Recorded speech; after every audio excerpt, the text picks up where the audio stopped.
这个是黄铜的黄铜条，对吧？然后电流调到模式4，这个就是默认的40就可以了。下面这3个灯都不用亮。然后呢，你现在用的是手控开关的情况下，你就空摁一下焊枪，然后这个小球它会动的，它会跳。你调整到这个5个气压以内就可以，证明这个气流是通的，氩气是通的。那这样的话就可以正常焊接。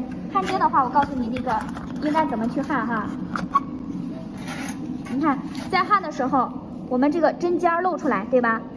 需要点在这个位置形成焊点，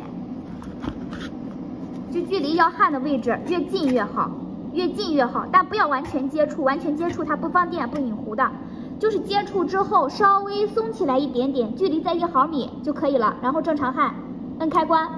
摁开关的同时，你这个焊枪啊不要接触或者是再拿远啊，在焊的时候这个角度不要动，找准了这个距离，摁开关就可以了。就这样，就焊上了，看到没有？